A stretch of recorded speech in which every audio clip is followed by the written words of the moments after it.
എൻ്റെ പേര് അനിത. ഞാൻ കുമ്പനാട്ടിൽ നിന്ന് വരുന്നു. ഇതെൻ്റെ രണ്ടാമത്തെ സാക്ഷ്യമാണ്. രണ്ടാമത്തെ സാക്ഷ്യം പറയാൻ അമ്മ അനുവദിച്ചതിന് ഞാൻ നന്ദി പറയുന്നു. വെറുതെ നന്ദി പറഞ്ഞാൽ പോരാ. അച്ഛൻ പറയുന്ന പോലെ, കർത്താവായ ദൈവമേ, ഉടമ്പടി എന്ന വലിയ സംരക്ഷണ വലയത്തിൽ എന്നെ വിളിച്ചു ചേർത്തതിനും നിൻ്റെ ചിറകിൻ്റെ കീഴിൽ എൻ്റെ ജീവിതത്തെ സംരക്ഷിക്കാൻ എൻ്റെ കണ്ണീരിൻ്റെ കാലത്ത് എന്നെ വിളിച്ചു നിർത്തിയതിനും ഞാൻ നന്ദി പറയണം. അതുപോലെ ഓരോ അനുഭവങ്ങളും എനിക്ക് തന്ന് ദൈവത്തിനോട് അടുപ്പിച്ച് നിർത്തിയ എൻ്റെ മാതാവിനെ ഓർത്ത് ഞാൻ നന്ദി പറയുന്നു. ഒന്നാമത്തെ എൻ്റെ സാക്ഷ്യം, എൻ്റെ മകൾ 10ാം ക്ലാസ്സിലെ പരീക്ഷയ്ക്ക് മുന്നായിട്ട് ഞാനിവിടെ വന്നപ്പം അവൾ നല്ലതായിട്ട് പഠിക്കുമല്ലോ എന്ന് ഓർത്തിട്ട് ഞാൻ ഉടമ്പടി എടുത്തതിനകത്ത് അവിടെ ഇത് വെച്ചില്ല. അപ്പോൾ അത് ഞാൻ മാനുഷികമായിട്ട് ചിന്തിച്ചു, ദൈവമായിട്ട് ചിന്തിച്ചില്ല. അപ്പോൾ അത് കഴിഞ്ഞുടനെ മോടെ പഠിത്തങ്ങളെല്ലാം പുറമോട്ടായി. അവസാനത്തെ പരീക്ഷ അടുക്കാറായപ്പോൾ ടീച്ചറിനോട് ഞാൻ ചോദിച്ചോണ്ട് എന്നോട് പറഞ്ഞു, മോക്ക് ഒരു A+ പോലും കിട്ടത്തില്ല, ജസ്റ്റ് ചിലപ്പം പാസ്സായി പോകത്തേ ഉള്ളായിരിക്കും, പിന്നെ പരീക്ഷയ്ക്ക് 2 മാസവും കൂടെ ഉള്ളൂ. എനിക്കത് കേട്ടപ്പോൾ ഭയങ്കര സങ്കടമായി. ഞാനിവിടെ വന്നു. ഇവിടെ വന്നിട്ട് അമ്മയോട് പറഞ്ഞു, അമ്മേ, എൻ്റെ കുഞ്ഞ് പഠിക്കാനായിട്ട് അമ്മ അനുഗ്രഹിക്കണം, അമ്മയുടെ അനുഗ്രഹത്തോട് വേണം അവൾ പാസ്സാകാനൊക്കെ ഉണ്ട്. അത് കഴിഞ്ഞ് ഞാൻ ഇവിടുന്ന് പത്രം മേടിച്ചുകൊണ്ട് പോയി.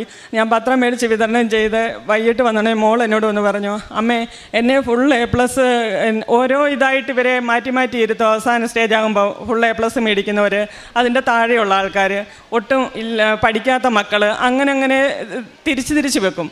അപ്പോൾ ഇവളെ അങ്ങനെ രണ്ടാമത്തെ കാറ്റഗറിയിൽ നിന്ന് ടീച്ചർ വിളിച്ചുകൊണ്ട് പോയിട്ട് ഫുൾ A+ കൊണ്ടിരുത്തി. അപ്പോൾ വൈകിട്ട് എന്നോട് വന്നിട്ട് പറഞ്ഞു, അപ്പോൾ പത്രം വിതരണം ചെയ്തുകൊണ്ടേ ഞാൻ പറഞ്ഞു, അമ്മ ഇവളിൽ പ്രവർത്തിച്ചെന്ന് എനിക്കൊന്ന് അടയാളമായിട്ട് തരണം, കാരണം അമ്മയായിരിക്കണം അവൾക്ക് മാർക്ക് കൊടുക്കുന്നത്, അവൾക്ക് പഠിക്കാനുള്ള കഴിവും കൊടുക്കണമെന്ന് പറഞ്ഞു.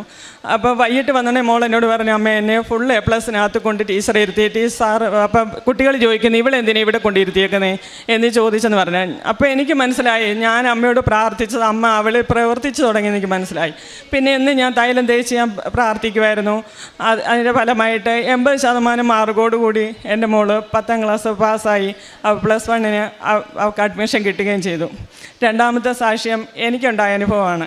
എനിക്ക് തൊണ്ടയ്ക്ക് മുഴ പോലെ ഇങ്ങനെ, എനിക്ക് തൈറോയ്ഡുള്ള ഒരു വ്യക്തിയാണ്.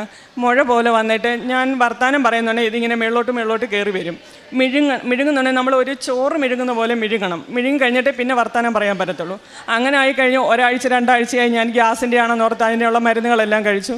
അങ്ങനെ എൻ്റെ വീട്ടിൽ എൻ്റെ ഭർത്താവിൻ്റെ ഒരു കൂട്ടുകാരൻ വന്നു. അപ്പം ഞാൻ ഭാര്യയുടെ വിവരങ്ങളൊക്കെ തിരക്കണം. എന്നോട് പറഞ്ഞു, ഇതുപോലെ തൈറോയിഡിൻ്റെ ഓപ്പറേഷൻ കഴിഞ്ഞ് കിടക്കുക. അപ്പം ഞാനിങ്ങനെ വിവരങ്ങൾ തിരക്കപ്പോൾ എൻ്റെ ഇതേ അവസ്ഥയാണ് ആ പുള്ളിക്കാരത്തിക്ക് ഉണ്ടായിരുന്നത്. അപ്പോൾ ഞാനിങ്ങനെ പറഞ്ഞു, എന്നോട് പറഞ്ഞു, നീ എൻ്റെ അത്യാവശ്യമായിട്ടും ചെന്ന് കാണണം, എന്നിട്ട് ഓപ്പറേഷൻ ചെയ്താലൊക്കെ ഇതൊക്കെ മാറത്തുള്ളൂ, ഇതിങ്ങനെ വെച്ചുകൊണ്ടിരിക്കേണ്ട ഒരു കാര്യമല്ല. അപ്പം നമ്മളിങ്ങനെ വാ തുറന്ന് നോക്കുന്നുണ്ടെങ്കിൽ വായിക്ക് ചുറ്റും ചുമന്ന് കുരുക്കൾ, പക്ഷേ വേദനയോ കാര്യങ്ങളോ ഒന്നും എനിക്കില്ല. അതുകൊണ്ട് ഞാനത് അത്ര കാര്യമാക്കിയില്ല. അങ്ങനെ 3 ആഴ്ച പോയി. 3 ആഴ്ച കഴിഞ്ഞാണ് എനിക്ക് ഇത് ഇങ്ങനെ ഓപ്പറേഷൻ്റെ കാര്യം പറഞ്ഞപ്പോൾ പേടിയായപ്പോൾ ഞാൻ വൈകിട്ടത്തെ പ്രാർത്ഥനയിൽ പച്ചത്തിരി നീലത്തിരി ഒരുപോലെ കത്തിച്ച് വെച്ചിട്ട് ഞാൻ അമ്മയോട് പറഞ്ഞു, അമ്മേ, 3 അബോർഷനും 2 ഓപ്പറേഷനും കറിഞ്ഞ വ്യക്തിയാണ് ഞാൻ. എനിക്കിനി ഓപ്പറേഷൻ എന്ന് പറയുന്നത് ഭയങ്കര പേടിയാണ്. അതുകൊണ്ട് അമ്മ തന്നെ ഇത് മാറ്റിത്തരണമെന്ന് പറഞ്ഞ് ഞാൻ കരഞ്ഞ് പ്രാർത്ഥിച്ചു. തൈലം തേച്ചു. വെളുപ്പിനെയാണ് ഞാൻ പ്രാർത്ഥിച്ചത്. അത് കഴിഞ്ഞിട്ട് വെളിയിലോട്ട് ഇറങ്ങിയാണ്. മഴയായതുകൊണ്ട് ഞാൻ കയറി ഒന്ന് കിടന്നു. കണ്ണ് എങ്ങനെ അടച്ചപ്പം, ഞാൻ എന്നും ധ്യാനം കൂടുന്ന ഒരു വ്യക്തിയാണ്. ഒറ്റ ദിവസം ഇല്ലാതെ അച്ഛൻ്റെ പഴയ ധ്യാനങ്ങൾ ഞാൻ കൂടുതലും കൂടും. ഒരു ദിവസം പോലും ധ്യാനം ഞാൻ മുടക്കത്തില്ല. അപ്പോൾ പിന്നെ കണ്ണടച്ചപ്പോൾ ഞാൻ കാണുന്നത് അച്ഛൻ്റെ പഴയ ധ്യാനത്തിൽ കാണുന്ന ദിവ്യകാരുണ്യമാണ് ഞാൻ കാണുന്നത്. അത് കഴിഞ്ഞോണ്ടേ ഒരു നീല മെഴുകുതിരി ഇങ്ങനെ കത്തി ഉരുക്കി താഴോട്ട് വീഴുന്നതായിട്ട് ഞാൻ 3 വട്ടം കണ്ടു. അത് കണ്ടു കഴിഞ്ഞ് ഞാൻ പെട്ടെന്ന് കണ്ണ് തുറന്ന് ഞാൻ ഓർത്തിരുന്നത് ഇങ്ങനെ കണ്ടേ. പിറ്റേന്ന് തൊട്ട് എനിക്ക് തൊണ്ടയ്ക്കത്തെ ഇതെല്ലാം പെതിയെ കുറയാൻ തുടങ്ങി. അങ്ങനെ 1 ആഴ്ച കഴിഞ്ഞപ്പോൾ എനിക്കത് പൂർണ്ണമായിട്ട് മാറി അമ്മയുടെ സഹായം കൊണ്ട്. അതിൻ്റെ രണ്ടാമത്തെ സാക്ഷ്യം. മൂന്നാമത്തെ സാക്ഷ്യം, എൻ്റെ അനിയത്തിയുടെ രോഗവിവരമാണ്. അവൾ രണ്ടാമത് പ്രഗ്നൻ്റ് ആയി കഴിഞ്ഞപ്പം ഞാൻ വീട്ടിൽ ചെന്നപ്പം അനിയത്തിയുടെ കുഞ്ഞെന്നോട് ചോദിച്ചു, അമ്മ, ഞാൻ ഇവിടുത്തെ കാര്യങ്ങളൊക്കെ വീട്ടിൽ ചെല്ലുന്ന തന്നെ അമ്മയോടും കുഞ്ഞുങ്ങളോടും എല്ലാം പറഞ്ഞുകൊണ്ടിരുന്നോണ്ടേ കുഞ്ഞെന്നോട് പറഞ്ഞു, അമ്മ, എനിക്ക് കാശ് രൂപ എനിക്ക് തരാമോ? ഞാൻ പറഞ്ഞു, മോനെ, ഈ കാശ് രൂപ മോന് തരാൻ പറ്റത്തില്ല. അന്നേരം പറഞ്ഞു, ഞാൻ നീ പള്ളിയിൽ പോകുന്നുണ്ടെങ്കിൽ കുഞ്ഞിനൊരു കാശ് രൂപ ഞാൻ മേടിച്ചുകൊണ്ട് തരാമെന്ന് പറഞ്ഞു. പിറ്റേന്ന് ഞാൻ വീട്ടിൽ വന്നു കഴിഞ്ഞപ്പോൾ എന്നോട് കുഞ്ഞ് വിളിച്ചിട്ട് പറഞ്ഞു, അമ്മയുടെ കാശ് രൂപ എൻ്റെ കയ്യിൽ കിട്ടിയിട്ടുണ്ട്. ഞാൻ പറഞ്ഞു, ഒരിക്കലും മോൻ്റെ കയ്യിൽ എങ്ങനെയാണ് കിട്ടുന്നത് കാശ് രൂപ? അന്നേരം എന്നോട് പറഞ്ഞു, അല്ല എൻ്റെ കയ്യിലുണ്ട്. ഫോട്ടോ ഇട്ട് തന്നപ്പം ശരിയാണ്, നമുക്ക് ഉടമ്പടി എടുക്കുമ്പോൾ കിട്ടുന്ന അതേ കാശ് രൂപം കുഞ്ഞിന് മുറ്റത്ത് കിടന്ന് കിട്ടി. കുഞ്ഞിന് 8 പൈസയേ ഉള്ളൂ. അപ്പോൾ ഞാൻ ഓടിച്ചത് എൻ്റെ ബാഗിൽ നോക്കുമ്പോൾ എൻ്റെ കാശ് രൂപ എൻ്റെ കയ്യിലുണ്ട്. അപ്പം മോൾ എന്നോട് ചോദിച്ചായിരുന്നു, അമ്മ എനിക്ക് ഈ കാശ് രൂപം തരാമോ? പക്ഷേ ഞങ്ങൾക്ക് ചുറ്റും ഹിന്ദുക്കളാണ്, ഒരു ക്രിസ്ത്യൻസോ അല്ലെങ്കിൽ ഒരു രീതിയിലും ഈ കാശ് രൂപ അവിടെ വരാൻ ഒരു സാധ്യതയില്ല. ആ കാശ് രൂപത്തിൻ്റെ മണ്ഡപശ ശകലം ഇവിടെ കരിഞ്ഞായിരുന്നത്. അപ്പോൾ ഈ അബോർഷൻ കഴിഞ്ഞിട്ട് അന്നേരം 3 ആഴ്ച ആയായിരുന്നു. ആ 3 ആഴ്ച കഴിഞ്ഞ ഉടനെ ഇവക്ക് പെട്ടെന്ന് വയ്യാതെ വന്ന് അഡ്മിറ്റാക്കിയപ്പം ഇവക്ക് സ്കാൻ ചെയ്തോണ്ടേ DNC ചെയ്തതിന് ശകല സ്പോട്ട് അതിനകത്തുണ്ട്. ഒരു രീതിയിൽ നമുക്ക് ഇനി രണ്ടാമത് DNC ചെയ്യാനും പറ്റത്തില്ല. അപ്പോൾ അങ്ങനെ വന്നു കഴിഞ്ഞ ഉടനെ ഡോക്ടർ പറഞ്ഞു, ഇത് വെളിയിൽ നിന്ന് ഒരു മരുന്ന് കൊണ്ടുവന്നിട്ട് ഇഞ്ചക്ഷൻ പെരിയെ ചെയ്ത് കൊടുക്കാം, പക്ഷേ എല്ലാ ഉത്തരവാദിത്വം നിങ്ങൾ ഏറ്റെടുത്ത് ഞങ്ങൾക്ക് എഴുതി തരണമെന്ന് പറഞ്ഞു. അങ്ങനെ എഴുതി കൊടുത്തു. ഓരോ ദിവസവും ഇഞ്ചക്ഷൻ കയറുന്നതിനനുസരിച്ച് ഇവർക്ക് ഭയങ്കര പ്രശ്നങ്ങളായി. ശരീരത്തുള്ള എല്ലാ കാര്യങ്ങളും കൂടാൻ തുടങ്ങി. കൂടി ലാസ്റ്റ് ആയപ്പോൾ ഒരു ഡോക്ടർ വന്നിട്ട് പറഞ്ഞു, ഇനി നിങ്ങൾക്ക് RCCക്ക് പോകാം, ഞങ്ങൾക്ക് ചെയ്യാൻ പറ്റുന്ന എല്ലാം ഞങ്ങൾ ചെയ്തു. ഒരാൾ പറഞ്ഞു, നമുക്ക് യൂട്രസ് അങ്ങ് എടുത്ത് കളയാം, അതേ പറ്റത്തുള്ളൂ എന്ന് പറഞ്ഞു. ഇവളെ കരഞ്ഞു വിളിച്ച് എന്നെ വിളിച്ചു. ഞാൻ പറഞ്ഞു, നീ ഒന്നുകൊണ്ടും പേടിക്കണ്ട, ഞാൻ ഉടമ്പടി എടുത്തിട്ടുണ്ട്. 4ാമത്തെ സ്റ്റേജ് ക്യാൻസർ പോലും അസുഖപ്പെടുത്തുന്ന മാതാവ് നമ്മുടെ കൂടെ ഉള്ളപ്പം നീ ഒന്നും ഭയപ്പെടേണ്ട കാര്യമില്ല എന്ന് പറഞ്ഞു. അപ്പോൾ ഇവളോട് ഞാൻ പറഞ്ഞു, നീ എന്തെങ്കിലും പാവങ്ങൾ ചെയ്തിട്ടുണ്ടെങ്കിൽ നിൻ്റെ നോട്ടത്തിൽ നീ ചെയ്യുന്ന എല്ലാം കറക്റ്റായിരിക്കും, പക്ഷേ ദൈവമായിട്ട് നോക്കുന്നുണ്ടെങ്കിൽ അതൊക്കെ ശരിയായിരിക്കത്തില്ല. അതുകൊണ്ട് നീ ചെയ്ത പാവം എന്തെങ്കിലും ഉണ്ടെങ്കിൽ ഏറ്റു പറഞ്ഞ് പ്രാർത്ഥിക്കുക. നിനക്ക് ഞാൻ ഇന്ന് വൈകിട്ട് തന്നെ നിൻ്റെ അടുത്ത് വരുമെന്ന് പറഞ്ഞു. അപ്പോൾ എനിക്കും വയ്യാതിരിക്കുക, ഞാൻ ഹോസ്പിറ്റലിൽ നിന്ന് വരുന്ന വഴിയാണ് ഇത് പറയുന്നത്. ഞാൻ പറഞ്ഞു, നീ കരയണ്ട, ഒന്നുകൊണ്ടും പേടിക്കേണ്ടെന്ന് പറഞ്ഞു. ഞാൻ അന്ന് വൈകിട്ട് തന്നെ ഇവിടുന്ന് ഞാൻ എൻ്റെ ഹസ്ബൻഡോട് അവിടെ ചെന്നു. തൈലം കൊണ്ടുവന്ന് ഞാൻ അവിടെ വയറ്റത്ത് കൊടുത്തു. ഈശ്വര സുബ്രഹ്മണ്യയിൽ ഞാൻ പ്രാർത്ഥിച്ചു. ആ ഉപ്പെടുത്ത് ഞാൻ അവിടെ കട്ടിലിന് ചുറ്റുവിട്ടു. ഇട്ടിട്ട് ഞാൻ പറഞ്ഞു, അമ്മ തിങ്കളാഴ്ച 10-11 മണിയാകുമ്പം ഇവൾ ഡിസ്ചാർജായി വീട്ടിൽ പോകണം. ഇവൾക്ക് ഇതിൽ നിന്ന് ഒരു പ്രശ്നങ്ങളും ഉണ്ടായിരുന്നത്. അമ്മയുടെ സന്നിധി വന്ന് ഞാൻ സാക്ഷ്യം പറയും, എൻ്റെ വിശ്വാസത്തെ അമ്മ തകർത്ത് കളയരുതെന്ന് പറഞ്ഞ് പ്രാർത്ഥിച്ച് അവൾക്ക് പ്രാർത്ഥിക്കാനുള്ള എല്ലാ കാര്യങ്ങളും ഞാൻ കൊടുത്തു. പിന്നെ ജപമാല കൊടുത്തു, പിന്നെ ഉപ്പ് ശകലം ഞാൻ അവിടെ കൈ കൊടുത്തു. ഇത് വെള്ളത്തിലിട്ട് നീ കുടിക്കുക, എന്താണ് ചെയ്യണമെന്ന് പറഞ്ഞു. പിറ്റേന്ന് മുതൽ ഞാനിതൊരു വെള്ളിയാഴ്ചയാണ് അവിടെ ചെല്ലുന്നത്, പിന്നെ ശനി ഞായറും ഉണ്ട്. പിറ്റേന്ന് മുതൽ ഇവിടെ കൗണ്ടുകളെല്ലാം കുറയാൻ തുടങ്ങി. കുറഞ്ഞു തിങ്കളാഴ്ച ഞാൻ പ്രാർത്ഥിച്ച പോലെ തന്നെ 10 മണിയായപ്പോൾ ഡോക്ടർ എല്ലാ റിസൾട്ടുകളും വന്നു. എല്ലാ കാര്യങ്ങളും നല്ല രീതി 3000-4000 ഇതിൽ കിടന്ന് ഓരോന്നിൻ്റെ പേരുകൾ എനിക്ക് പറയാൻ അറിയത്തില്ല. അത് അത്രയും കൂടി ഇന്ന് എല്ലാ സാധനങ്ങളും അവർക്ക് നല്ലതായിട്ട് കുറഞ്ഞു. 11-12 മണിയായപ്പം ഡിസ്ചാർജായി വീട്ടിൽ പോന്നു. ആ അമ്മ തന്ന അനുഗ്രഹത്തെ ഓർത്ത് ഞാൻ നന്ദി പറയുന്നു. എൻ്റെ അടുത്ത് പ്രാർത്ഥന സഹായം ആവശ്യപ്പെട്ട് ഒത്തിരി ആൾക്കാർ വരാറുണ്ട്. എൻ്റെ കടയുടെ അടുത്ത് ഒരമ്മയില്ലാത്ത 2 മക്കളും ഒരു പ്രായമുള്ള അമ്മയും അച്ഛനും ഉണ്ട്. അവർ വാടകയ്ക്ക് താമസിക്കുക. അവർക്ക് പഞ്ചായത്തിൽ നിന്ന് കിട്ടുന്ന വീട് പകുതിയാക്കിയിട്ടേക്കുക. ഈ അമ്മ എൻ്റെ അടുത്ത് വന്നിട്ട് പറഞ്ഞു, ഇവർ വാടക മാറി കൊടുക്കണമെന്ന് പറഞ്ഞു. അപ്പോൾ ഈ അമ്മ എൻ്റെ അടുത്ത് വന്നിട്ട് പറഞ്ഞു, അനിതേ, നീ മാതാവിൻ്റെ വലിയ വിശ്വാസിയല്ലേ, നീ എനിക്ക് വേണ്ടി ഒന്ന് പ്രാർത്ഥിക്കണം എന്ന് പറഞ്ഞു. ഞാൻ പറഞ്ഞു, എന്താ അമ്മ? ഞാൻ പറഞ്ഞു, എൻ്റെ വീട് പണി നടക്കുന്നില്ല. എൻ്റെ കടയ്ക്കകത്ത് ഞാൻ അമ്മയുടെ ഫോട്ടോ, ഈശോയുടെ ഫോട്ടോ എല്ലാം ഒട്ടിച്ച് വെച്ചിട്ടുണ്ട്. അപ്പം ഞാൻ അവിടെ നിന്ന് അമ്മയോട് ചോദിച്ചു, അമ്മ എന്തോ അമ്മയെ ചെയ്യേണ്ടതെന്ന് ഞാൻ അമ്മയുടെ മുഖത്ത് നോക്കി ഇങ്ങനെ ചോദിക്കുക. അപ്പം ഞാൻ എന്തെടുത്തോ, എൻ്റെ കയ്യിൽ മണ്ണുണ്ടായിരുന്നു, ഇവിടുന്ന് കൊണ്ടുവന്ന മണ്ണ്. ആ മണ്ണ് ഞാൻ കൊടുത്തിട്ട് പറഞ്ഞു, ഇത് കൊണ്ടുപോയി ആ വീടിന് അകത്തിട്ട് പ്രാർത്ഥിക്കാൻ പറഞ്ഞു. വീടിനകത്തിട്ട് പ്രാർത്ഥിച്ചു. പിറ്റേന്ന് ഒരു പള്ളിയിലച്ഛൻ വന്നിട്ട് പറഞ്ഞു, നിങ്ങളുടെ വീട് പണി എന്തുവായി? അങ്ങനെ പറഞ്ഞു, അത് വെച്ചാൽ പൂർത്തിയായിട്ടില്ല, പ്രവാസികളുടെ സഹായത്തോടെ ഞാൻ നിങ്ങൾക്ക് വീട് വെച്ച് തരാമെന്ന്.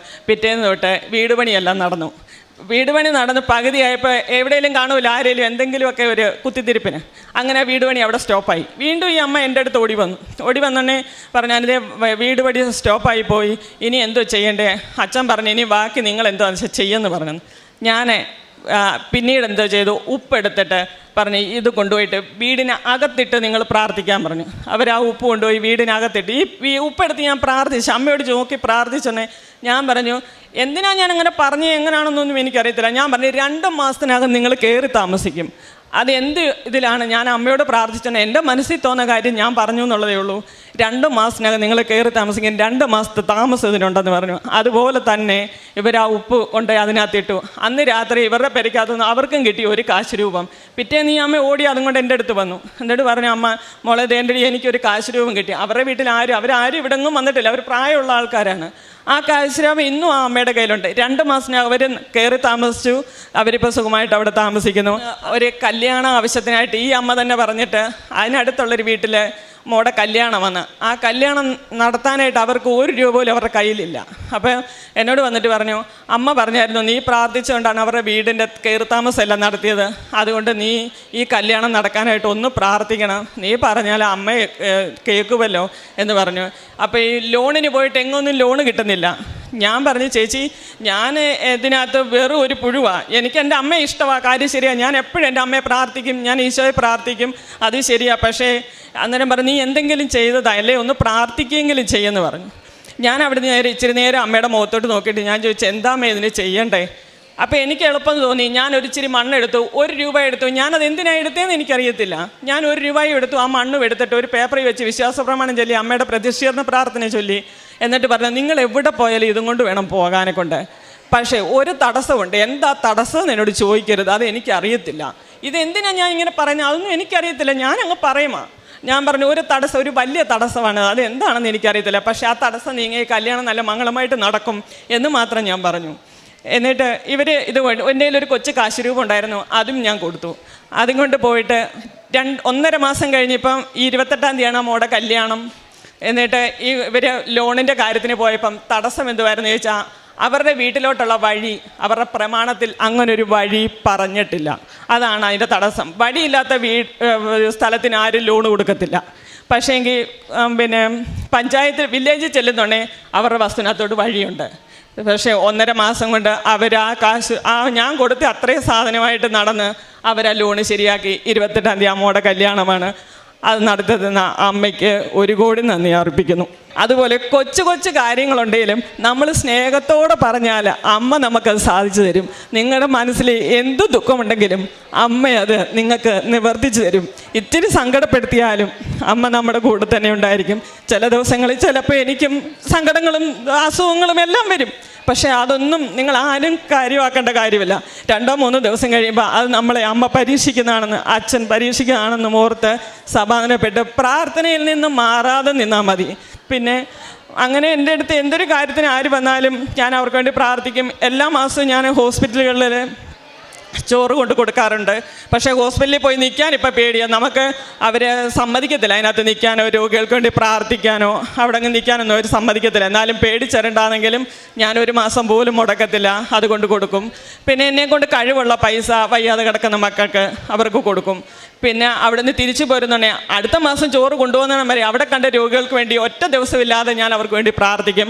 ഓരോ ആൾക്കാരോടും ചോദിക്കുക എന്താ അസുഖം, ആ അസുഖത്തെ വെച്ച് ഞാൻ അവർക്ക് വേണ്ടി പ്രാർത്ഥിക്കാറുണ്ട്. അങ്ങനെ പറഞ്ഞാൽ തീരാത്ത പോലെ ഇനിയും ഒത്തിരി അനുഭവങ്ങൾ എൻ്റെ പേരിലുണ്ട്. സമയക്കുറവുണ്ടോ ഞാൻ പറയുന്നില്ല.